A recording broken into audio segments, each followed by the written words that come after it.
Hi, I'm Kaylee, and this is for the Topic 3 Cultural Competence Reflection video assignment. First, I'm going to start off by saying being a culturally competent educator means to be in touch with your students in every way. This is a broad term for an even broader subject, but it all comes down to relationship with your students and the root of where you form them. One key thing for cultural competence with educators in my own mind can be summed up into 3 terms: identity, culture, and biases. Educators must understand that students come from a variety of backgrounds. Each of them have their own unique ways of life, which make each of them special. Often, these ways of life are often shown in mannerisms, beliefs, moral and ethical values, and general behavior across the board. Educators must understand each student's identity and how the students view themselves. The key to understanding a student's identity is by getting to know who the student is.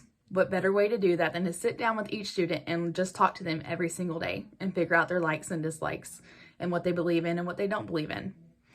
By understanding their identity, you can begin to understand their culture. Once we understand their culture, then we can begin to understand their biases across the spectrum of how they see life, all which mesh back together into a beautiful circle of life. In order to be a culturally competent educator, I would take the next step by taking what I have learned in my previous step and then comparing it with my own identity, culture, and biases. This is something that requires a detachment from one's egos and would be an introspective look into who we are individually and how we are different. The key to identifying these differences between myself and my students would be to detach myself from my own beliefs so I can understand theirs better. If I understand their beliefs, then I can understand who they are as a person and their cultural background. To go even further, and I actually try to do this today, as I work in the schools as a teacher's aide, would be to immerse myself in the culture of the students. It all is dependent upon which students you're working with, but becoming more socially aware of a student's background, example, TV shows, foods, the games they like to play, I can place myself into their position to better meet the needs of my students and their social and emotional capacity.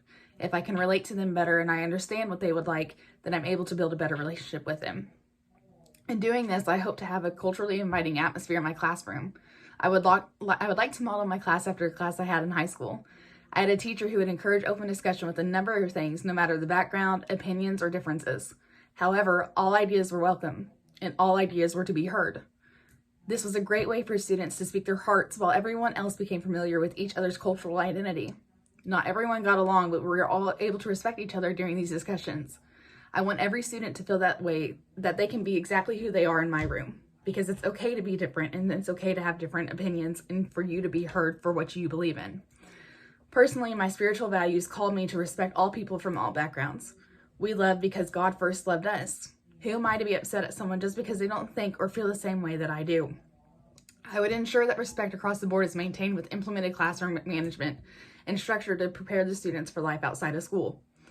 Students need to be encouraged to be different, but also need to develop the social skills to be okay with differences in opinions, backgrounds, and ethical values, because we are all human and we are all able to have our own opinions and our own different special values in how we view life. Well, that is it. Thank you.